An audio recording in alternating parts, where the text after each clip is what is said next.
OTT KPK di Meranti, Bupati Muhammad Adil diduga terima suap pengadaan jasa umroh.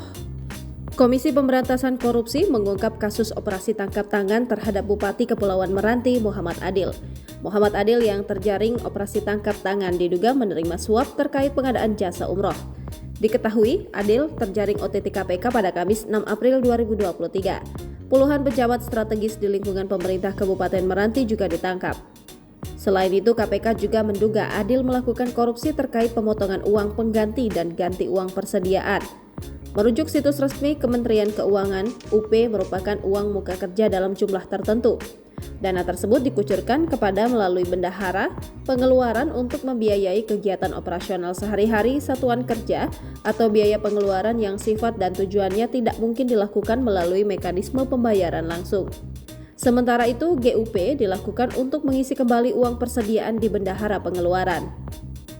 Menurutnya, sejauh ini 2 dugaan tindak pidana korupsi itulah yang ditemukan KPK. Lembaga anti rasuah akan mengembangkan perkara ini lebih lanjut. Sebelumnya, KPK membenarkan telah menangkap tangan Bupati Kepulauan Meranti Muhammad Adil. Juru bicara penindakan kelembagaan KPK, Ali Fikri, mengatakan sampai saat ini KPK masih terus mengumpulkan informasi dari berbagai pihak. Menurutnya, puluhan pejabat strategis di lingkungan pemerintah Meranti juga diangkut tim KPK. Juru bicara bidang penindakan dan kelembagaan KPK, Ali Fikri, menyatakan ada barang bukti uang yang turut diamankan. Lanjut dia, untuk jumlah uangnya saat ini masih terus dihitung.